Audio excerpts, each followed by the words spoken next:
सभी को सुप्रभात। आज कक्षा 11 विषय समाज शास्त्र में मैं आपको सामाजिक स्त्रीकरण के महत्व को बताऊंगा कि सामाजिक स्त्रीकरण का महत्व क्या है। सामाजिक स्त्रीकरण समाज में जो उच्चता निम्नता का भाव है उसे ही सामाजिक स्त्रीकरण कहते हैं।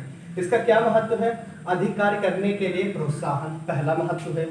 देखिए, जहाँ पर उच्चता और निम्नता का भाव होता है वहाँ पर अपनी यथास्थिति को सर्वोच्च बनाने के लिए हमें अधिक मेहनत करनी पड़ती है। हम उच्च पद पे हों तो उच्च पद को बनाए रखने के लिए, निम्न पद पर हैं तो निम्न से उच्च पद की ओर जाने के लिए हम हर समय कार्यशील रहते हैं, संघर्षशील रहते हैं, मेहनत करते हैं।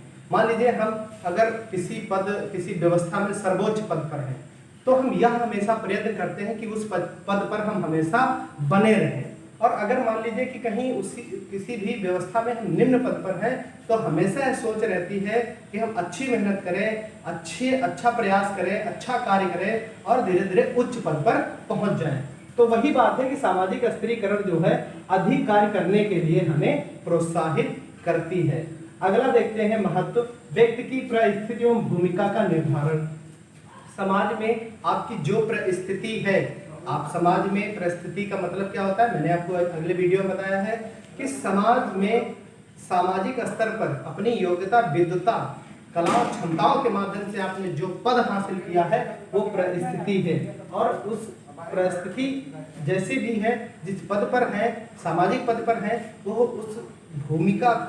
उस भूमिका में आप प्रयत्नशील रहें, है ना, कार्यशील रहें। तो वही बात है कि व्यक्ति की परिस्थिति और भूमिका का निर्धारण भी होता है।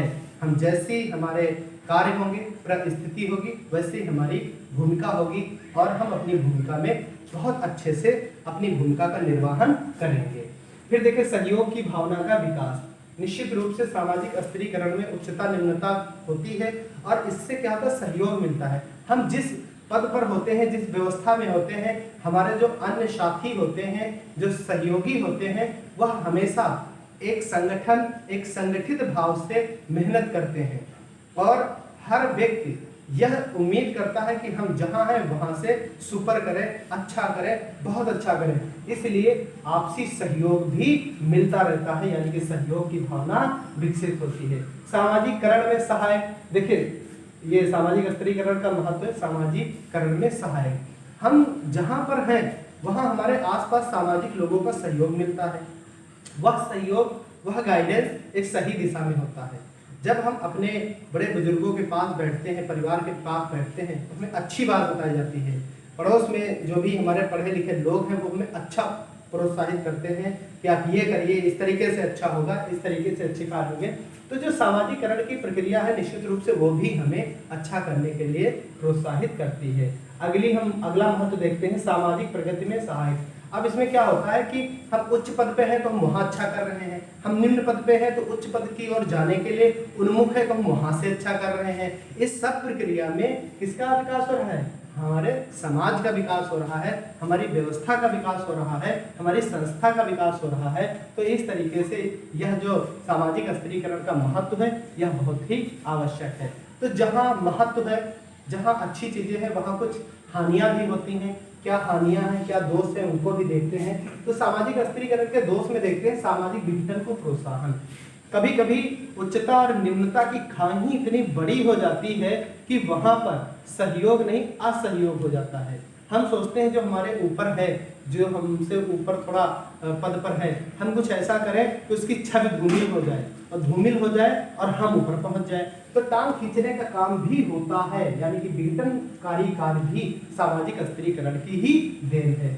फिर देखिए, निराशा एवं विद्रोह को प्रोत्साहन। जब हम मेहनत करते हैं और ऊपर बैठा व्यक्ति जो हमसे ऊपर कार्य कर रहा है, ठीक है, वह हमसे ईर्ष्या रख रहा है, दोष रख रहा है, तो निश्चित रूप से हम निराश होंगे अपने कार्यों के प्रति और उसके लिए हम विद्रोह करेंगे। तो ये उच्चता निम्नता का जो भाव है मन में निराशा लाता है, विद्रोह को भी प्रोत्साहित करता है। अगला दोष क्या है? सामाजिक दूरी का बढ़ना। निश्चित रूप से उच्चता निम्नता में जो उच्च होते हैं और निम्न को नगण्य समझते हैं, एकदम हीन भाव से देखते हैं, लेकिन वह यह नहीं जानते हैं कि ये निम्न भी उच्चता के ही पायदान हैं। आप उच्च श्रेणी पर हैं तो उसके नीचे जो कार्य कर रहे हैं, निश्चित रूप से उनका भी योगदान है। इसलिए क्या है कि जब आप उनसे ईर्ष्या रखेंगे, उनसे द्वेष करेंगे, उनको नगण्य समझेंगे, तो निश्चित रूप से सामाजिक दूरी का बढ़ना तय है। असुरक्षा महसूस करना, उच्चता निम्नता क्या है? असुरक्षा उत्पन्न करती है। उच्च वाला समझता है कि नीचे वाला हमारा पैर खींच रहा है, नीचे वाला कह रहा है ऊपर वाला हमें बढ़ने नहीं दे रहा है, तो निश्चित रूप से इसमें विघटनकारी घटनाएं जन्म लेती हैं। कभी कभी यह जो है बहुत ही मानवीय दृष्टि से बहुत ही हीनता और हीनता के स्तर पर हो जाती है, यानी कि आत्महत्याएं, लड़ाई झगड़े भी होते हैं।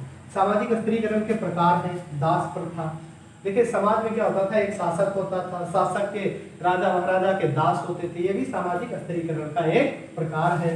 जात, देखिए जातियों में भी उच्चता निम्नता का भाव है, सभी को पता है। भारत में 1650 से अधिक जातियां पाई जाती हैं। सभी जातियां क्या हैं?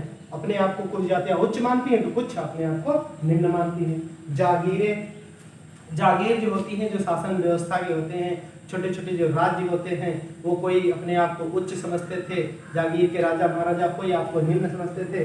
किसी जागीर का महत्व अधिक था।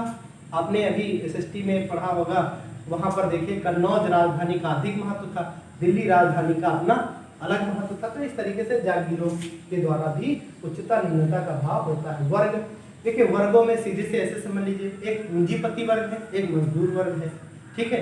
तो दोनों में उच्चता निम्नता का भाव है। इसी तरीके से हर स्तर पर वर्ग पाए जाते हैं और उन वर्गों में भी उच्चता निम्नता का भाव देखने को मिलता है। ये नोट्स आप लिखते रहिए, सुंदर तरीके से लिखना।